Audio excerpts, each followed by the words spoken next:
राहु और शनि की युति पर आज हम चर्चा करेंगे।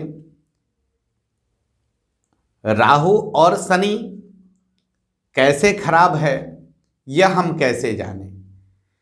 बहुत लोगों के मन में यह भाव उत्पन्न होता है या वह किसी से मिलते हैं तो तुरंत बता देता है कि आपका शनि खराब है, मंगल खराब है, बुध खराब है, गुरु खराब है। तो सबसे पहले इसका परीक्षण, यदि गुरु खराब है या शुक्र खराब है या मंगल खराब है तो कैसे खराब है, बिना सोचे समझे कोई कुछ भी बोल दे तो उस पर काम नहीं करना चाहिए।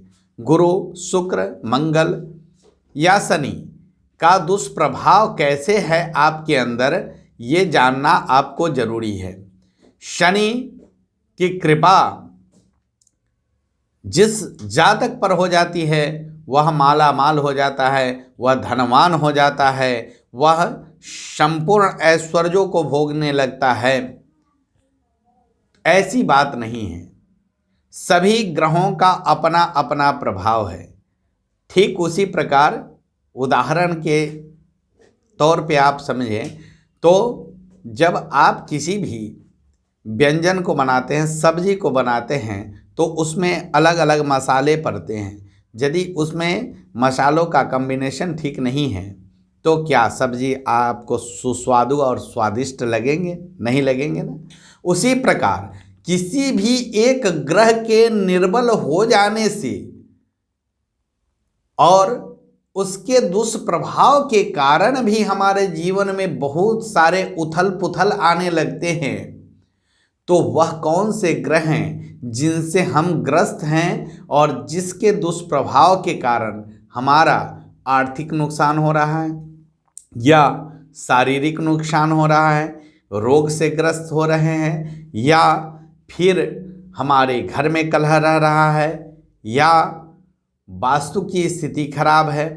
किसी भी प्रकार की स्थिति यदि खराब है, पितृदोष है, काल सर्प दोष है, केमद्रुम योग है, किसी भी प्रकार का योग है या वह योग जो सुप्रभाव देने वाला है वह निस्तेज हो गया है तो उसको जानना जरूरी होता है। तो सबसे पहले बात करते हैं राहु और शनि की। राहु और शनि यदि 10 अंश से ऊपर होते हैं और तीसरे, छठे और एकादश भाव में होते हैं राहु या शनि तो अरिष्ट भंग योग लगाते हैं जातक के कुंडली में। तो बहुत हद तक वैसे जातक काम तो बहुत कम करते हैं लेकिन उनका अरिष्ट का समन अपने आप होते रहता है।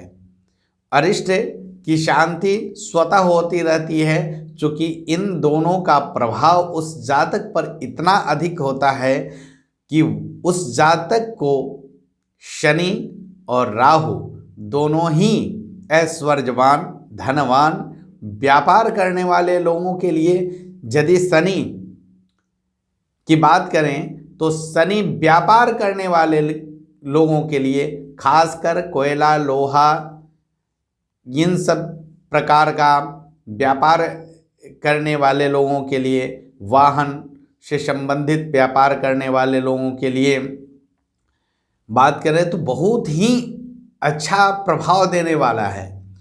और इन दोनों को यदि 10 अंश से ऊपर और 25 अंश यानी 25 अंश से नीचे रखा जाए तो आप अपने जीवन में बहुत ही आगे बढ़ेंगे।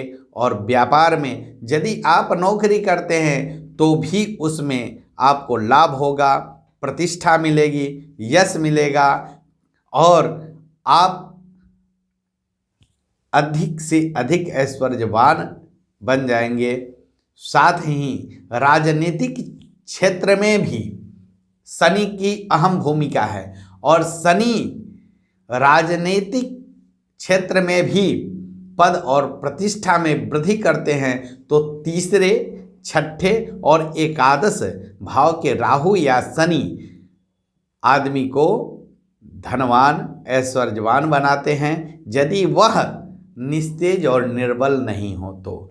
यदि 10 अंश से नीचे हैं तो वह निर्बल हो जाते हैं, और यदि सूर्य से दृष्ट हैं तो भी इनकी स्थिति अच्छी नहीं होती है। तो राहु और शनि को अपने कुंडली में या अपने,